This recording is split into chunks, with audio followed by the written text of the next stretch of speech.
Well,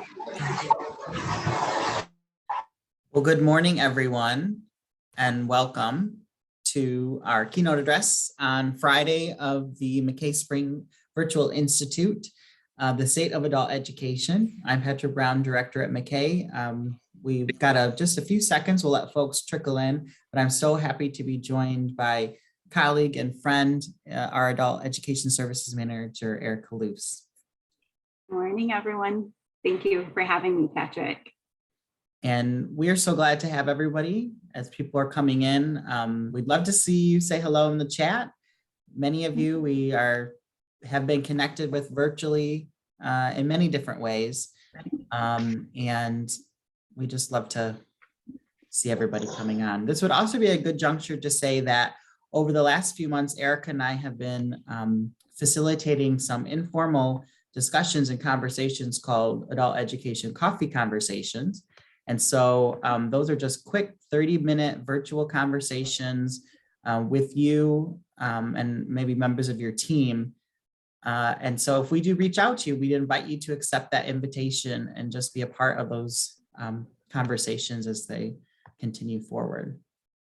I'm going to ask that everyone does stay muted while we're doing our presentation. And if you've got questions, you can put them into the chat. We certainly want to build time into the presentation for some questions towards the end and really address those. And so we would appreciate you putting those directly into the chat to be able to do that.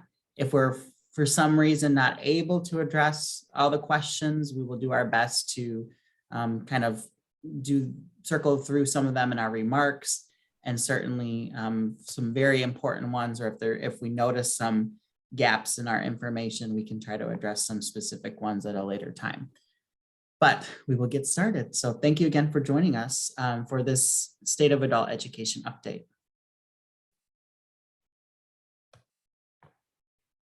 And Erica, I will allow you to kick us off. Sure. Good morning, everyone. For those I haven't had the pleasure of meeting, my name is Erica Luce, and I'm the manager of the Office of Adult Education, and we're housed within the Talent Development Division of the Workforce Development, and our department is the Michigan Department of Labor and Economic Opportunity. So you probably better know us as LEO or LEO WD, if you're keeping track of all the acronyms. So I'm really glad to be here this morning. I think, when Patrick asked me to do this session, and really to do a session that focused on data and where we've been in adult education over the last few years, looking back about 3 to 5 years, and then how that aligns to the priorities and in us moving forward. I think that's something I love data. I love looking at the data, but I like trying to understand our story.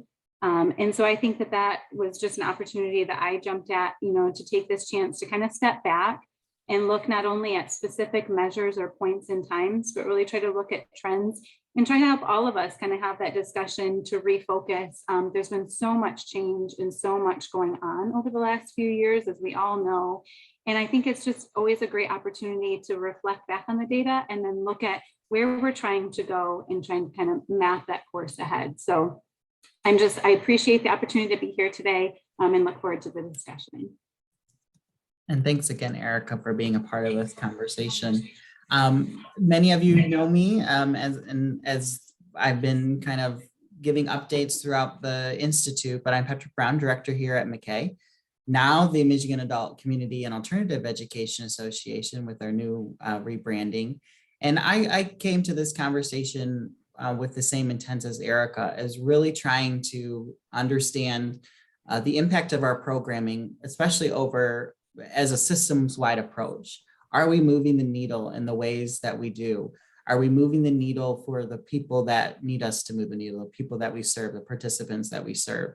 And, a lot of times we have conversations around data, but we don't really do a deep dive very often and really kind of analyze the entirety. And sometimes it's overwhelming. Sometimes we just don't have enough time to do that. Sometimes we don't know how to do that or what questions to ask. And I think these conversations are important for us to have.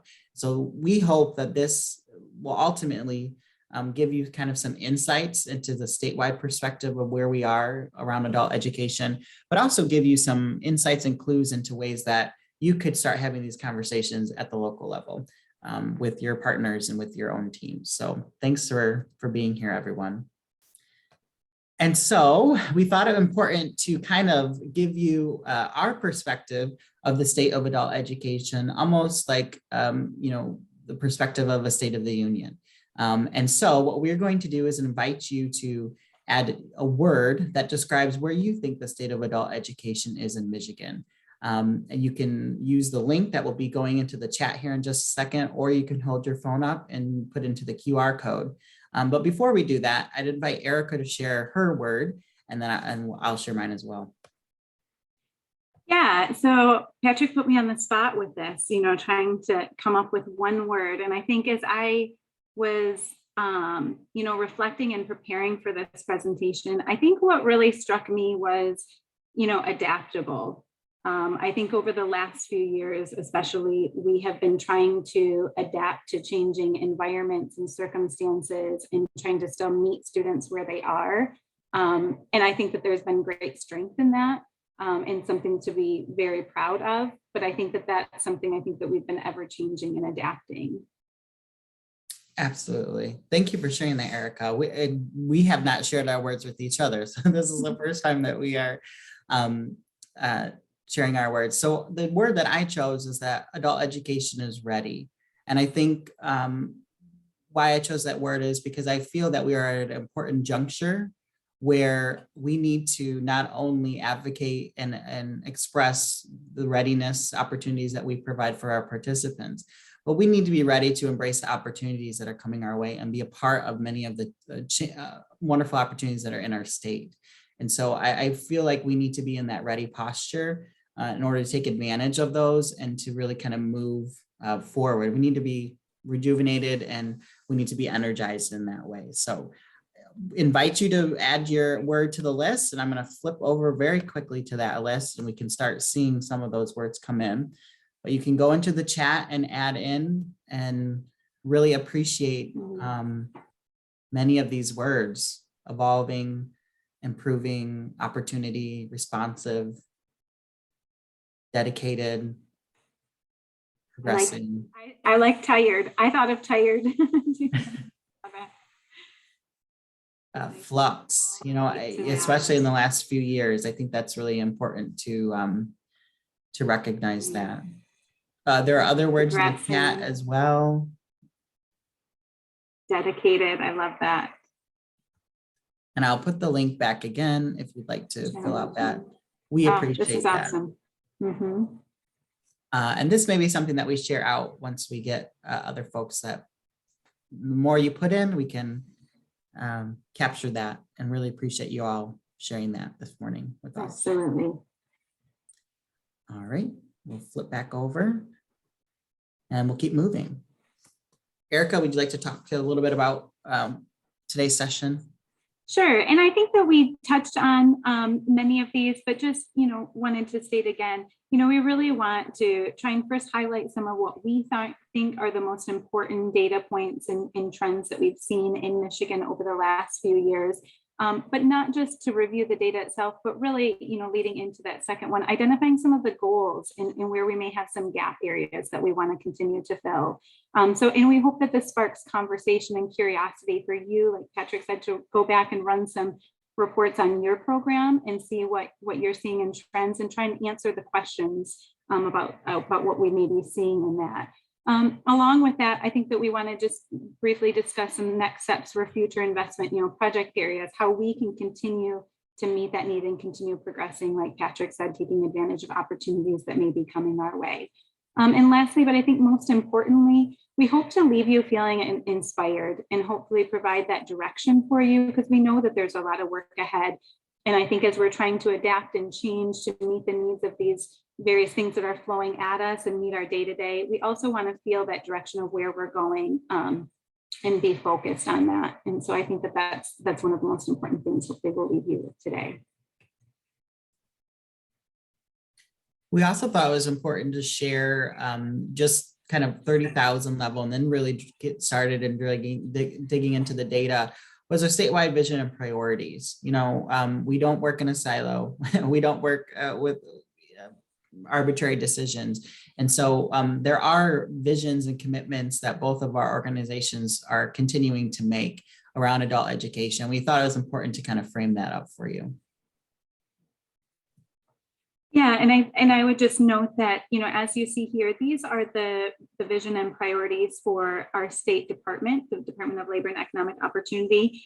And I think while those are the umbrella and overarching, I think that we can see too how much adult education fits into those priority areas. You know, when we're talking about investing in the closure of equity gaps, thinking about the population that we serve every day in adult education, we know that we're a key figure for that.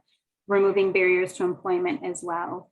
And then building those equitable pathways to high wage careers. You know, that's been a priority area for us in the Office of Adult Education, trying to expand, whether it's the special programs that are funded under Section 107 or integrated in education and training programs through, you know, our WIOA Title II funds. But ultimately, all of adult education, you know, is providing opportunities for individuals to earn, whether it's a high school diploma, high school equivalency, and that transition to that next step in order to support the governor's 60 by 30 goal. So I think we were trying to highlight here, you know, while these are statewide vision and priorities, you can see that the adult education is central and plays a key role in meeting those.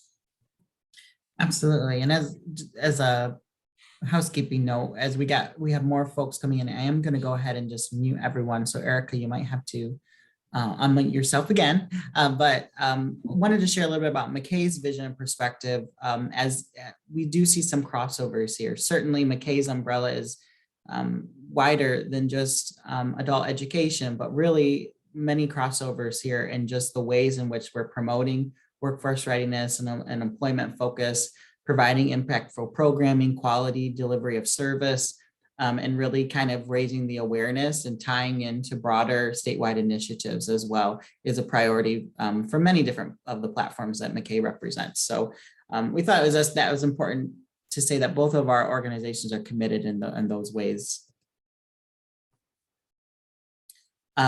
We thought it was also important to give you kind of an overview of the funding levels across the state as we talk about the delivery of service.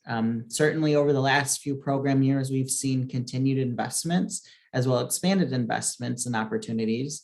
And in the latter columns, even new investments over the last 4 to 5 years of program year. And much of our conversation today is going to revolve around the 2016-17 to current timeframe. So we can really kind of get a glimpse of the last 5 years of programming, as well as the current programming year and how it kind of stacks up against those previous years.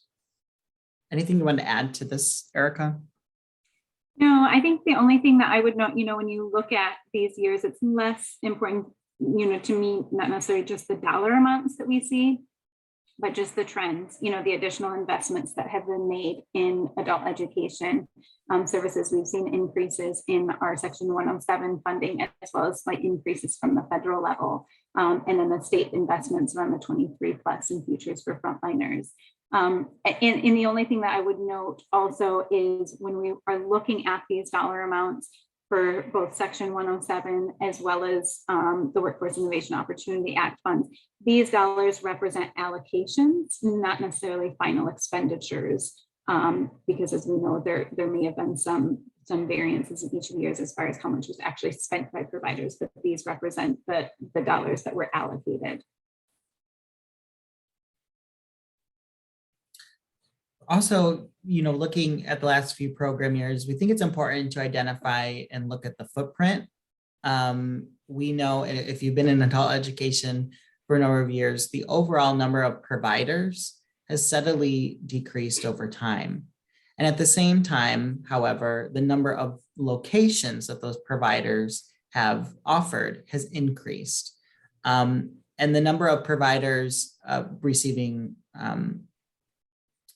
what I think is important there is to say that while we are seeing the number of providers diminish, we're seeing expansion of programming in different ways, meeting the needs of learners in different ways, opening up different opportunities. And it has allowed for more agility in some regions to be able to do that. But there's also been some challenges with that especially in several regions that only have a single provider or a couple of providers that are trying to serve a vast area. Yeah, and I think I would just add the locations is something that we started having conversations around within our office and tracking that as, we did start seeing a decline in the number of students served, as well as, each year there would be a few providers that would choose to no longer offer adult education services. And so we wanted to really start measuring the impact of that.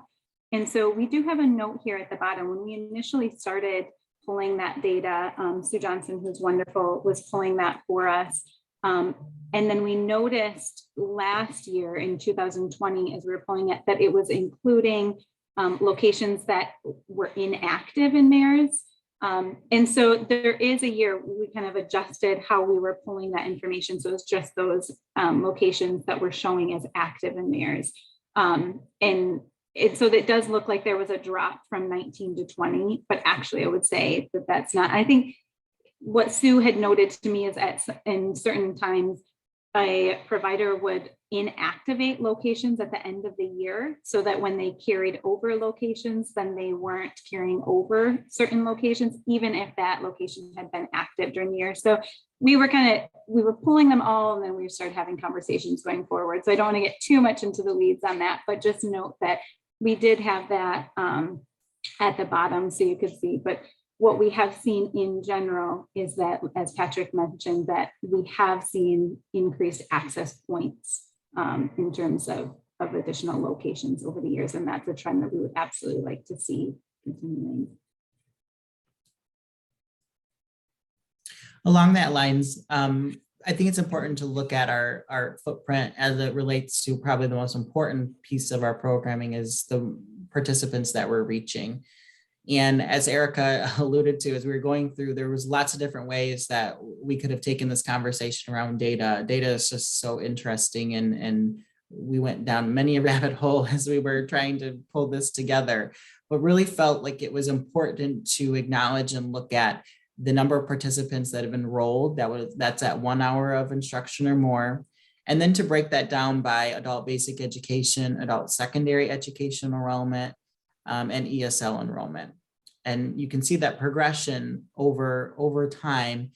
I think probably what's most significant here is that you can see the COVID implications that have certainly impacted, as well as possible economic necessity for learners to return to the workforce in different ways. I think there's probably lots of other circumstances, but you can see that, I believe, reflected in those enrollment numbers there. And then looking at the other columns around the ABE, ASC enrollment and the ESL enrollment, you can see similar trends there as well. And so when we're talking about the impact of our programming, I think we have to talk about the quality of programming, but also the overall just numerical understanding of how we're reaching. And I think later on, we'll also talk about the number that registered for services versus the number that ultimately then did choose to enroll in services. And we're introducing this as part of a larger conversation, not to necessarily provide answers at this juncture, but really the start of an important conversation to say, we need to understand what's going on so that we can be agile and adaptable and be responsive to the needs of the dynamics in our state. Yeah, I think that's a great point. And as we had looked at data and when we looked at enrollment numbers, even before 2016, I think for the last, probably now, definitely the last decade, we've seen a steady decline of our enrollment numbers, and it had been pretty minimal. We were talking, 5%, 6%, maybe 3%, over the prior year.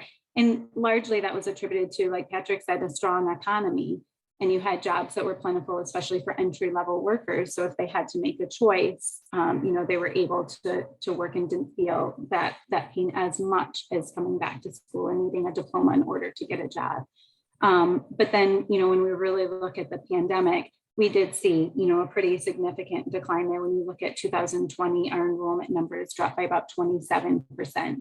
And it was pretty heavy in the 2021 year in ESL, where we saw a 40% decline in our ESL enrollment. As you see for year to date, that's where we have the asterisk by 21-22, because they're not final numbers. And we have seen, as we've looked at the data each quarter during this program year, that our enrollment has been up compared to the prior year. So I think that we are hopeful that by the end of the year, we may see an increase in our enrollment numbers. But definitely we've seen that, bounce back for our ESL enrollment, but our ABE ASE has been a little bit slower to hit the enrollment numbers that we had pre-pandemic. So I think, it's just, you all are probably just as familiar, if not more familiar with these numbers, but really the reasons behind it.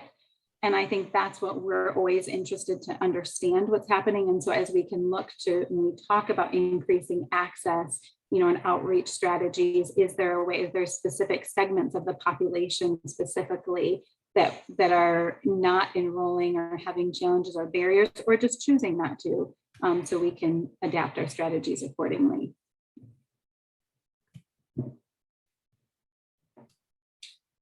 Yeah, and so I can jump in on this one, Patrick. As Patrick had mentioned, we started pulling our data also, when we talk about retention, that's so important. And a lot of times when we look at the data, we pull it for those that enrolled, 1 hour or more. But for this chart, we had looked at participant retention as a percentage of everyone that walks through our door. So when you can run reports and mayors, you have the filters for all participants 1 or more, or 12 or more hours. This number is based on all. And so anyone that had come in, and in general, we see that we have about 87 participants that come in, complete an ALP or adult learning plan, end up coming and attending at least 1 hour of class or more. So I think that's a great starting point. I think there is still some work to do. We'd love to see that be 100%. While that may not be realistic, I think if we're not getting students that are even coming back for classes, we might ask ourselves, is our class schedules, the times that we're offering classes, is there a way that we do the intake process that we could make sure that we are supporting our students so they feel welcome and able to come in and attend that 1 hour of class. But then we do see a decline. So each of these lines, as you see on the chart, represent a different year over the last 5 years. And we do see obviously the same trend. There are some slight variances there in, obviously the 2020 year, we had the most significant declines in difficulty retaining our students at each of these points.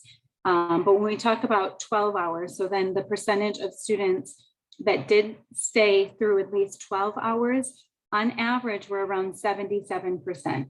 So those that walk through our door, 77% of those will stay to 12 hours. That 12 hours point is, as many of you know, is important because that's when they're going to be on our performance reports. So that's when they're included in any of our NRS tables and performance measures. The next point that when we were having discussions, we thought was really important though, is really to look at that minimum hours to post-test. And that information is available on the EFL performance snapshot report. So that's where I was pulling this data from.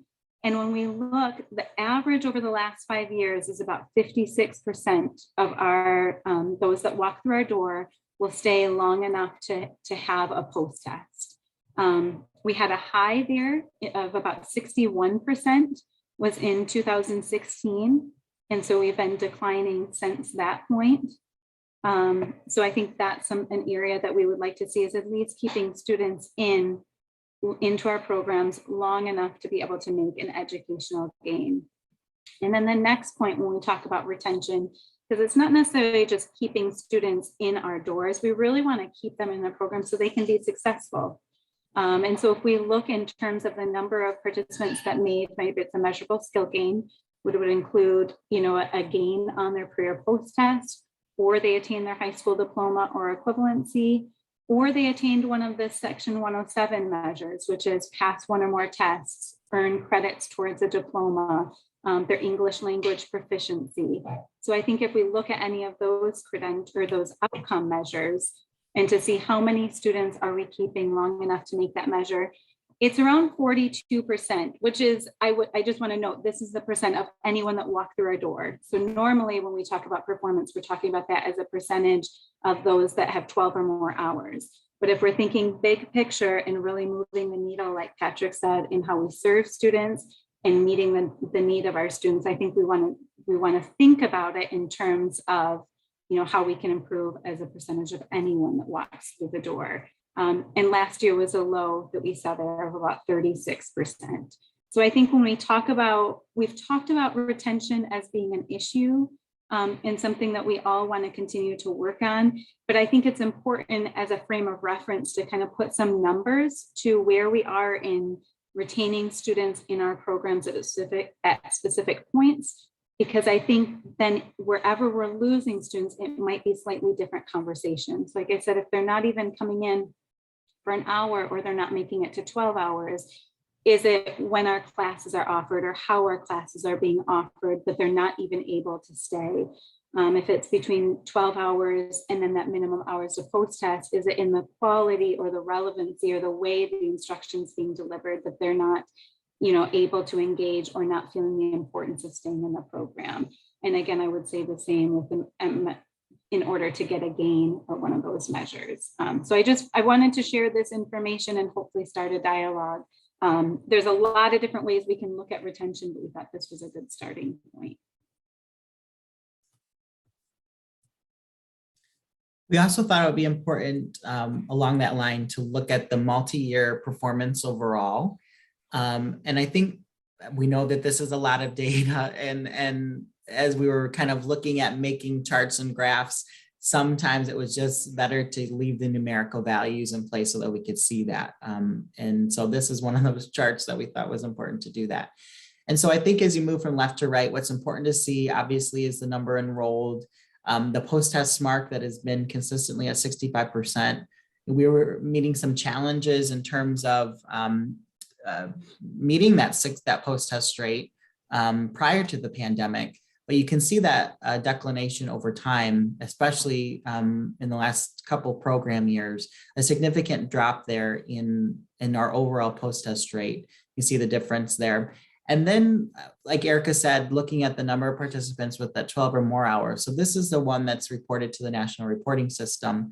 And this is where kind of, things start to take off when the rubber meets the road. And prior to the pandemic, we were superseding and matching, if not exceeding, the measurable skills gain benchmark set for our state. And then certainly, I think that if there's any clear indication that COVID has impacted programming, it would be in the 1920 program year and going forward. And we're seeing that continue and that consistency. But you can also see in that right column there, as Erica was alluding to, that enrollment to participant rate is pretty healthy overall. We have seen a difference there, certainly impacted by COVID, a drop of around, between 7 and 10% for previous program years and more for this program year.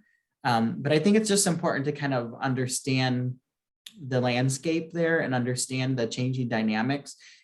And also acknowledging that while we're looking at a 5-year data, it's almost not enough data yet because we're still understanding and seeing the implications of COVID-19. And so in a few years, I think we'll really start to see, the growth. But we feel like this is an important juncture to really look at this and think about where the ship is heading really. And in a few years' time, will we regret not having had these conversations now and thinking about, okay, how do we return to those pre-pandemic opportunities for our participants? Data is data and performance is performance, but it's really those green numbers indicate that we were helping to successfully transition participants. And so while we're still doing that, while these numbers are still significant and making an impact, how do we get back to robust quality programming like that?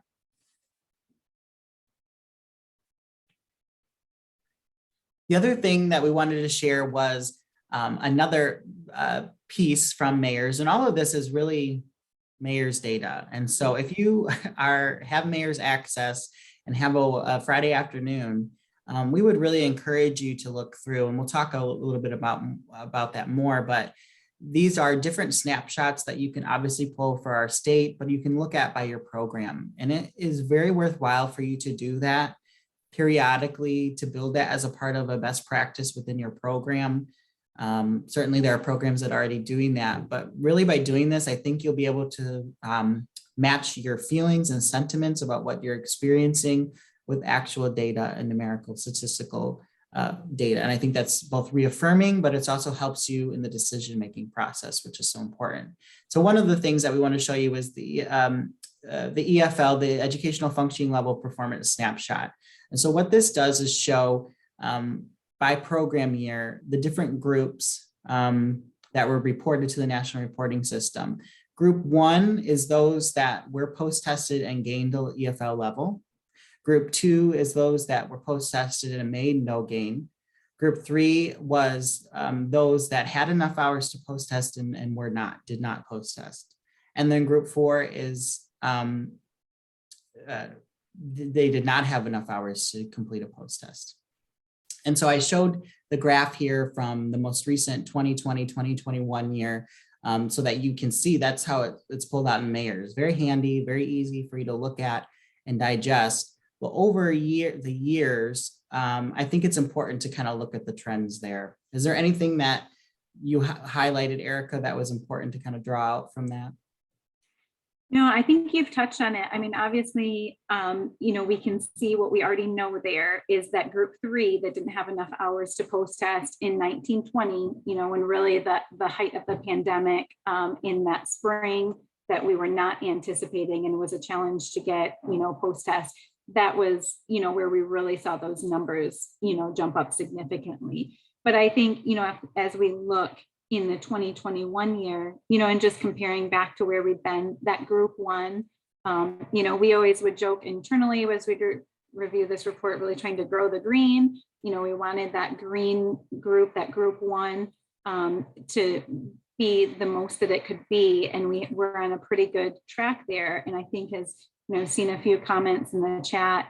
And I think we've had some discussions on, I think initially we had kind of went in, I guess I'll say I went in, and as we were going through the pandemic, we thought, okay, the pandemic would be this blip in time, this one point that it dropped down, and then we'd come right back up as we were able to return to classes in person, as we were able to, open our testing centers and our programming again. And I think as folks have noted in the chat, there are some lasting impacts. That's not just going to be everything will just jump right back up.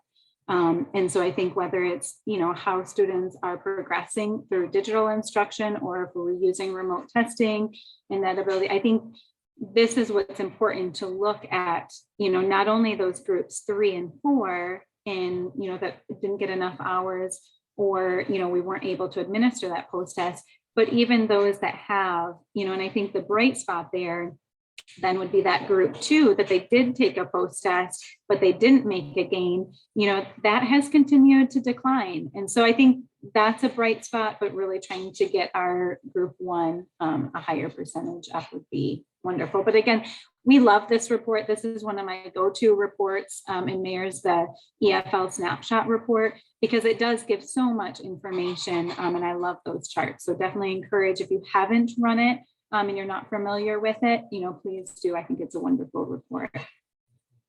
And I think that this chart really demonstrates what a lot of us have been discussing, is the ongoing implications of the pandemic as it relates to getting participants, either into the classroom or on a virtual classroom, getting the hours that they actually need to get to a post-test. We can see that shift. I mean, the green column has completely, shifted and swung into that far blue group 4 column.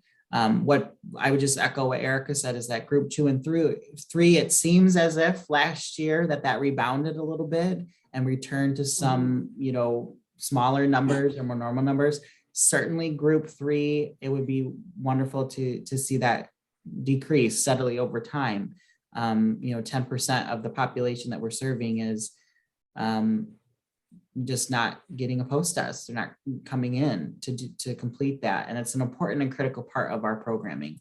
So this is just, I think, really fascinating to look at some of these things and kind of analyze it from that perspective. The other piece of information that we thought might be helpful, and really we do have to give great kudos and thanks to Sue Johnson that is the queen of mayors, because as a part of this, MACAE, Tammy Brown, our president, and myself have been meeting with Erica, Sue Johnson, and Brian Fraser quarterly to discuss trends in mayors. And we started that, probably a year ago now, Erica. I think so. This is our second year. Yep. And as a part of that, we thought, it could be helpful and might be helpful to really look at the quartile ranking of programs, not from a punitive point, but really to analyze where there could be gap areas and where between our different agencies, we might be able to offer support, resources, mentorship, technical assistance, those kinds of things. So that's an ongoing project and a discussion for another day for that. But as a part of this, we looked at the quartile rankings of all providers across the last 5 program years. And I think what's important to look at is in each quartile, the first quartile is obviously those that, and this is according to the measurable skills gain outcomes for all providers. And so for every program year, it's broken down by those quartile rankings. The top quartile is obviously those providers that exceeded the measurable skills gain. Typically, the second and third quartile is usually around the time that we see the measurable skills gain hit.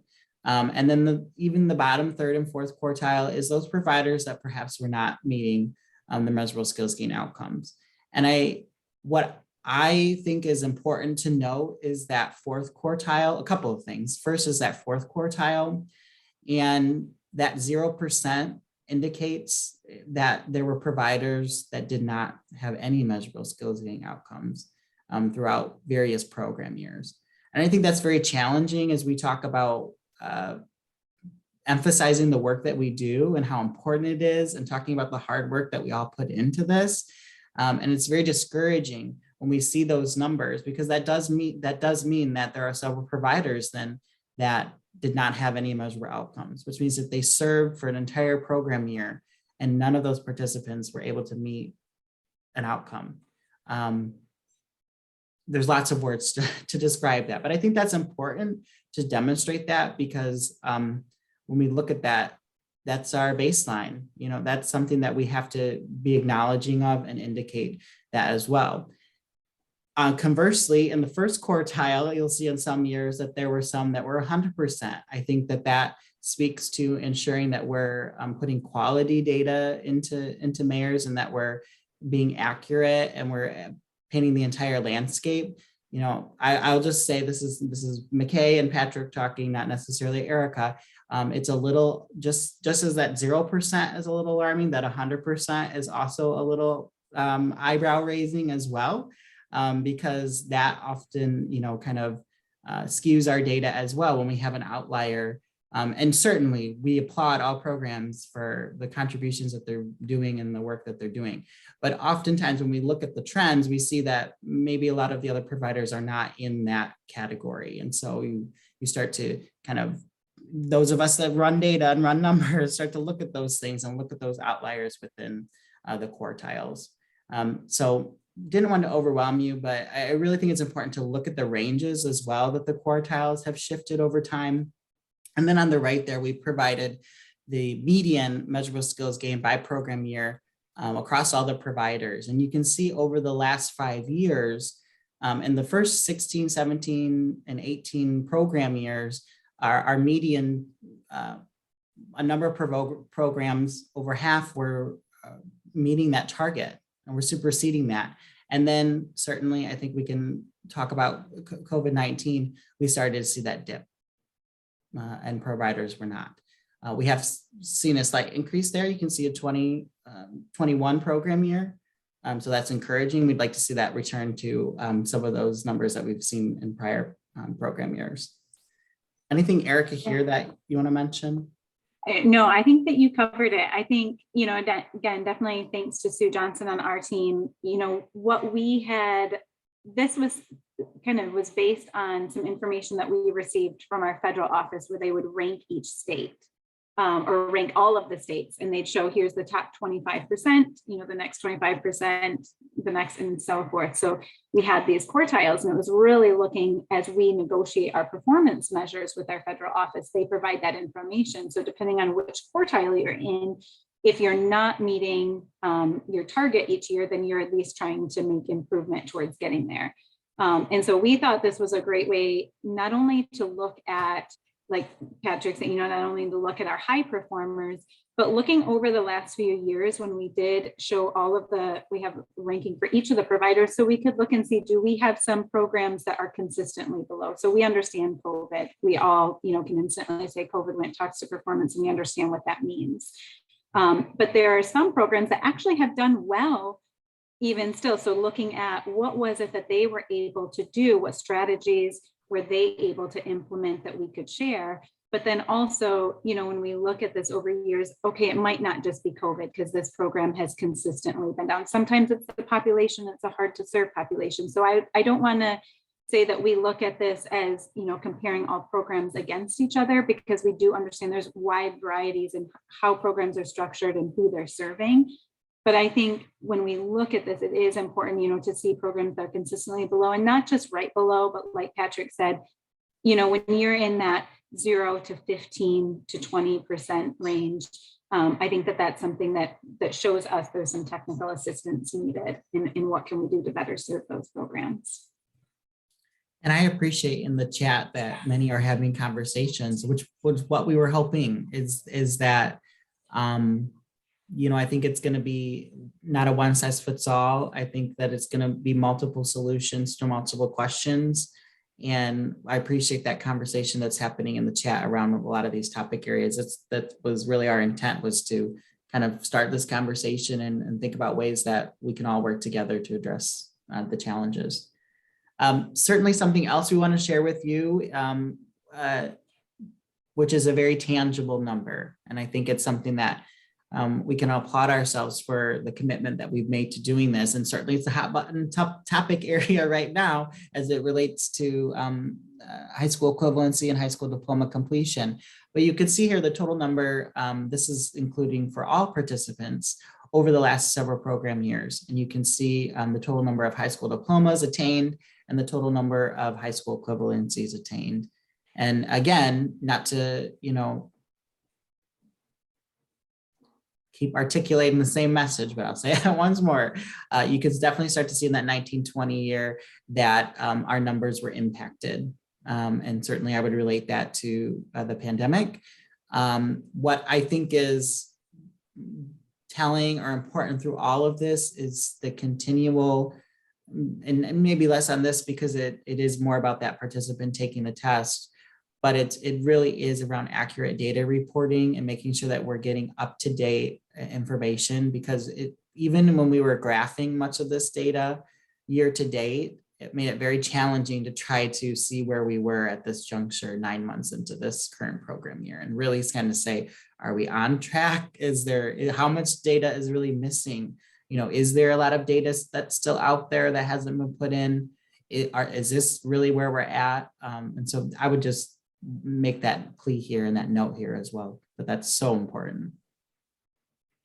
Yeah, and I would just add, one thing that isn't necessarily surprising, but was great to see, is that the number of high school diplomas attained really never skipped a beat and has continued to increase. And I think, because students are able to continue virtually, that wasn't as much of a disruption, and we've continued to see our high school diplomas attained, steadily increase. And I think where high school equivalencies, what we, had been seeing was that increase, and with the state's investment on the HSE to school program that will pay for the testing vouchers, so removing the barrier of cost to individuals trying to earn that credential, really trying to be able to measure the impact of that program. And what we had thought we were on this trend as we were seeing testing increase, and the number of credentials earned increasing, showing the value of that program. Unfortunately, then as test centers, unfortunately were closed or had reduced capacity, throughout the pandemic, that's where we really did see those numbers decline. So hoping to see more improvements. And again, even though we have those online and virtual options, no different than the online and virtual assessments, there are challenges with that, and it's not a good fit for everyone. So while we're trying to provide options, really hoping that we can, really be focused on getting as many individuals that credential as we can.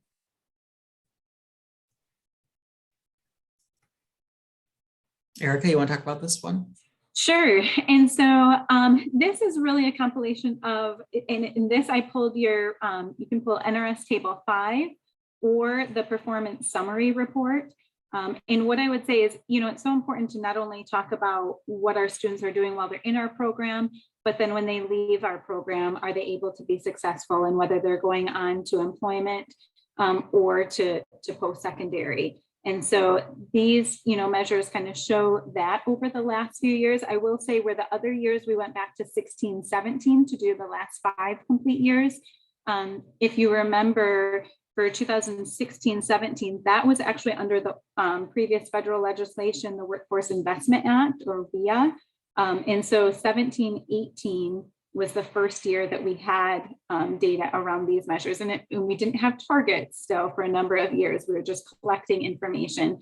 And I would say specifically around median earnings, I think that we know that there were some challenges initially getting that information. And so there could be a few outliers that did impact where that median was. But I think hopefully we're getting better data that we can look at. And that's one thing, if we want to look at based on the data that we have, we do see an increase in the earnings, which if you think of the job market and what we're seeing with wages increasing as employers are struggling to find workers, that's something I think that we would see with our students as well. When we compare those data across regions, we see a lot of fluctuations, as we would expect.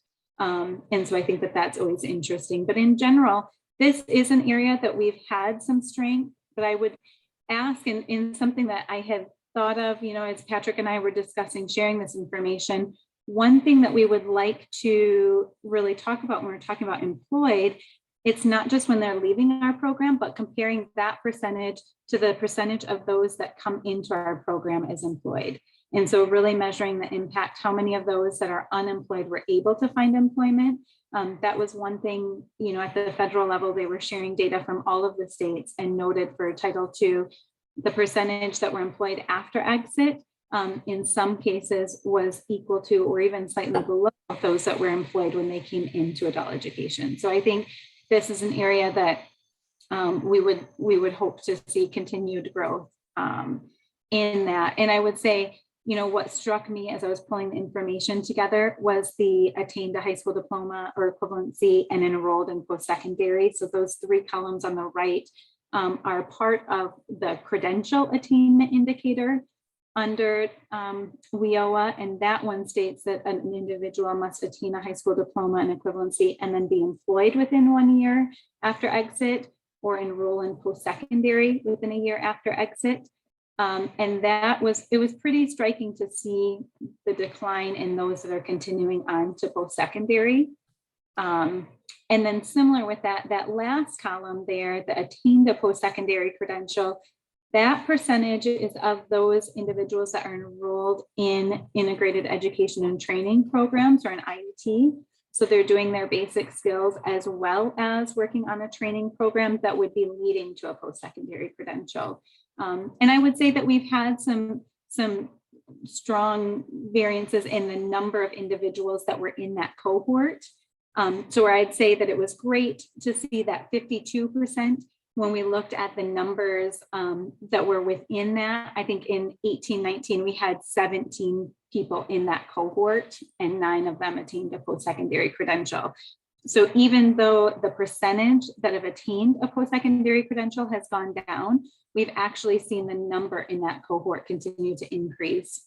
In 2021 program year, we had 107 that were in the cohort. So I think that's a great thing to see, the number of students and our adult learners that are able to attend a post-secondary training or workforce training while they're receiving their basic skills instruction. And so even though those numbers have gone down, seeing the cohorts increase has been great. And Erica, this is, Yeah. Erica is our data guru person here. Well, and I will say, if you have not run the statewide performance report for whether it be for the statewide, to see the statewide totals or to see your provider results, please do that today. I love this report, and it's one that we're required to submit each year to our federal office. But what's unique about that report is that you're going to see on there the breakdown across each of our performance measures by demographic. And I think as we talk about, equity and ensuring equity in the delivery of services and making sure that we're removing barriers for participants, this is where we really get that information, because this is going to tell us not only the breakdown of students that we're serving, but how are they actually performing in our program? And then we can look to see, are there ways that we could better serve some of these individuals? And I just pulled a few examples of where I saw differences between our statewide average and some specific groups. You can also look at this by age. And I think that was very interesting to see too, especially when we look at measurable skill gains. Our younger participants on average are outperforming the statewide average, and that percentage, decreased by each of the age groups as you got older. But I would say, what really struck out to me was when I looked at our performance measures between the male and female, so by gender.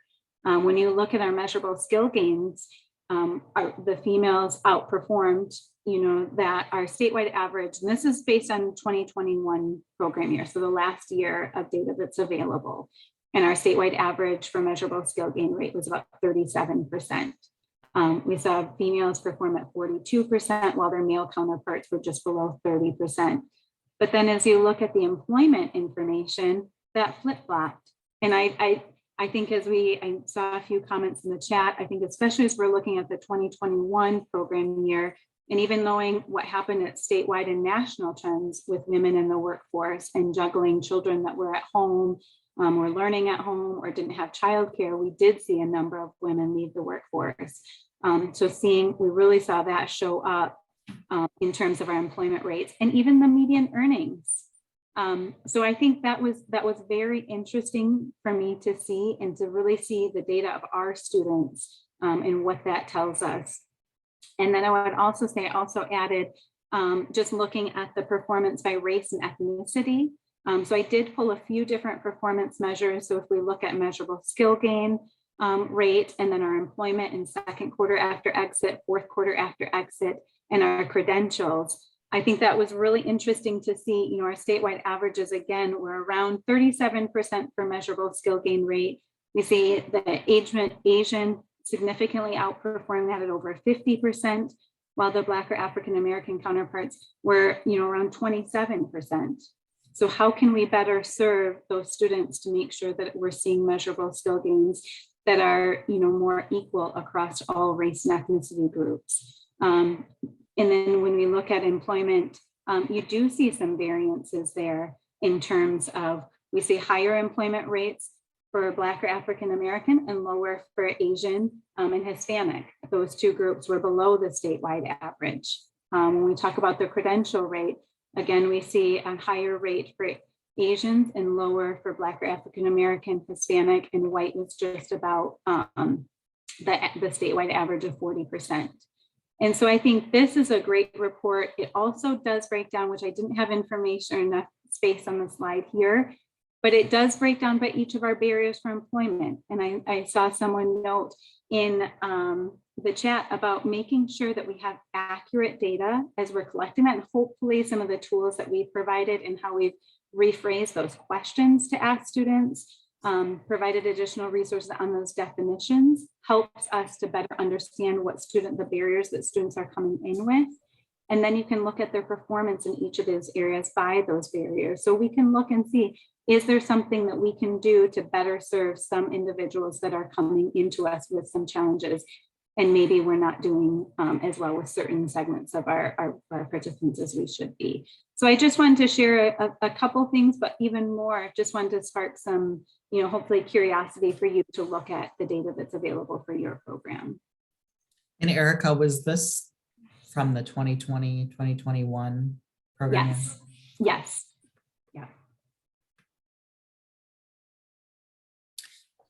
So we're kind of coming to the end of our time, and we hope there was lots of information that we felt we wanted to share with you. Lots more that we felt that we wanted to share, but maybe didn't have time for. So would appreciate also comments, if you felt like this was helpful, or if, things like this are important to kind of do periodically, if you want to put that into the chat. But here were some of the key takeaways that we felt were important to share with you. The first, I think, is so important is as we look through all these things, and I saw Ugi's comment in the chat about this, is, are we ensuring the continued promotion of high quality services and delivery of those services?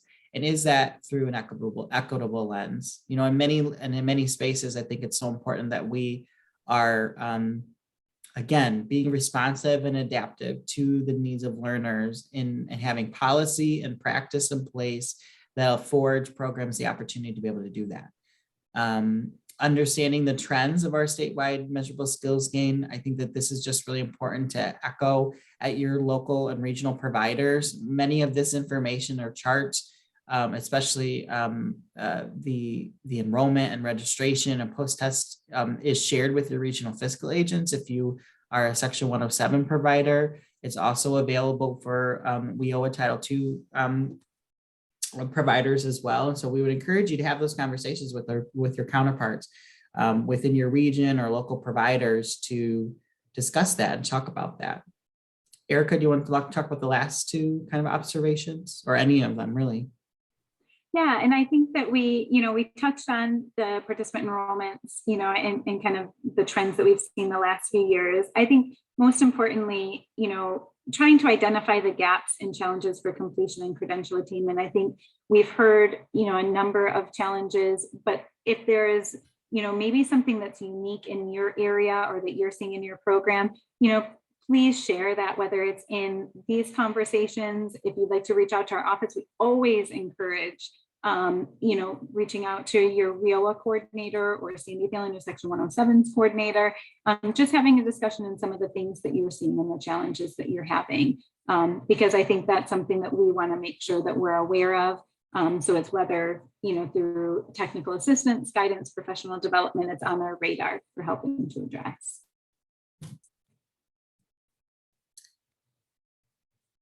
And, kind of a final note too, is thinking about where are we heading? And I think that that's the most important thing. I've included in information here from the American Census survey that talks about the percentage. And if you look at this, you can really analyze and see a comprehensive survey of information for our state of Michigan. And you can still see that number of individuals in our state that only have a high school equivalent degree, that have some college or no degree, associates, bachelors, graduate professionals. And then those that are also of our foreign-born population that maybe have already gone through the citizenship process, are naturalized citizen, but then some that are not. And many of them still need English as a second language services. I think it's important that we kind of articulate that as a broad, diverse perspective of all of the different programming that we do. I think one of the things that I've noticed in the last few months is the number of community partners, and I say this from a statewide perspective as well, the number of partners that we engage with that still don't really understand the full magnitude and impact of adult education programming, all of the different services that adult education can provide.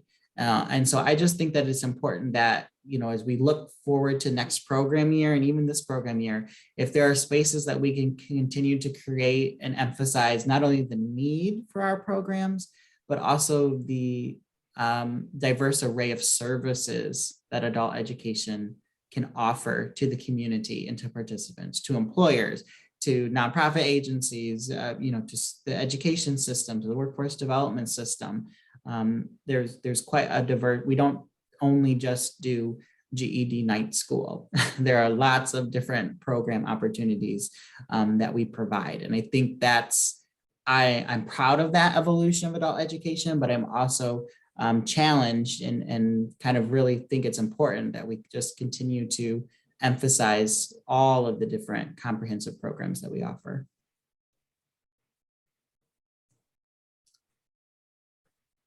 And so we thought we might leave you with just a few small steps on how we think that we might be able to start having deeper conversations around this. And we recognize that this is probably more than just an hour conversation on a Friday, right? But this is an ongoing conversation that I think both Leo, Adult Education Office, through Erica and Krista Johnson and their team, and MACAE have said that they're committed to having, and through many different ways. And so we thought it important to share some of those with you.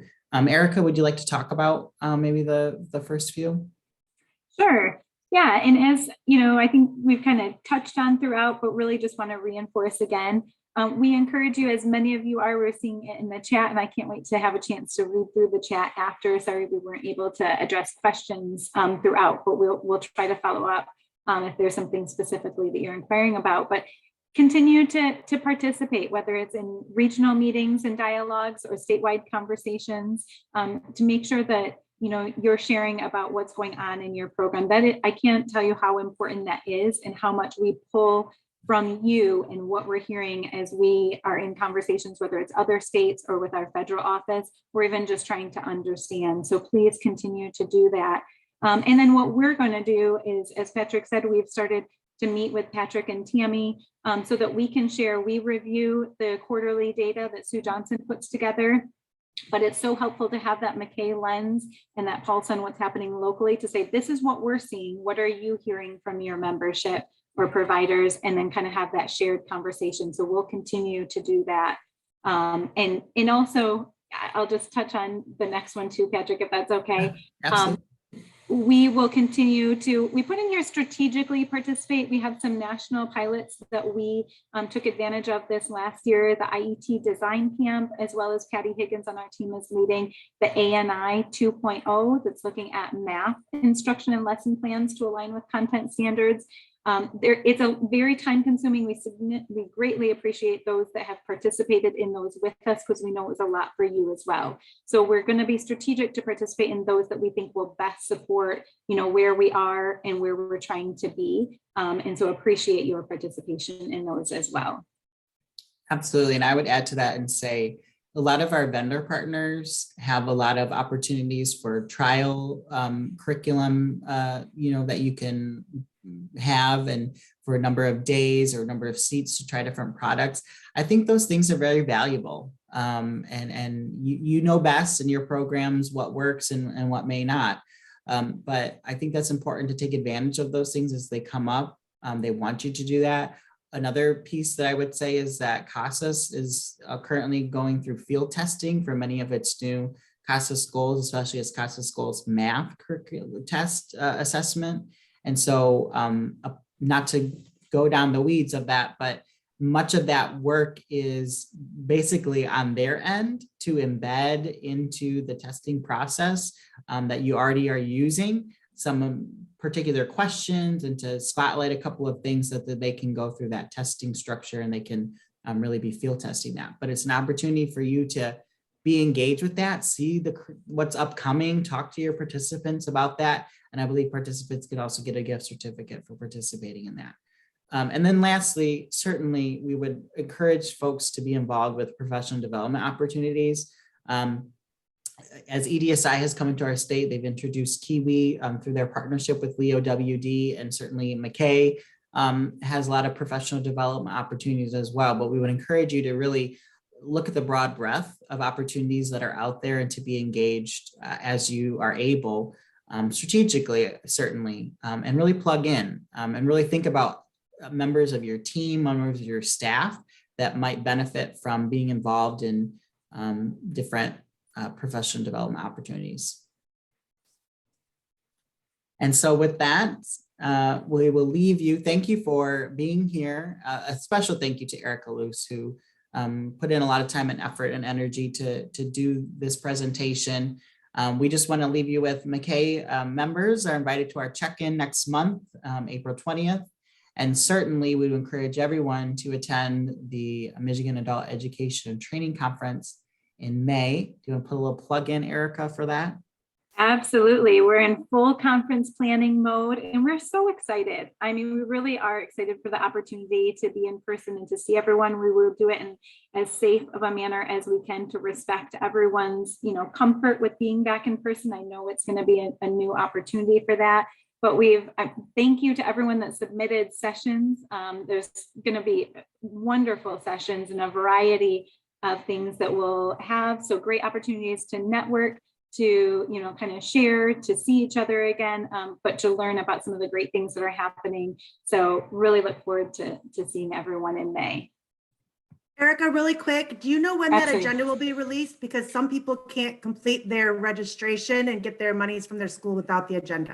Absolutely. The agenda is ready. And I think I saw some emails coming through while I was on this morning. We have a snag with getting the conference landing page.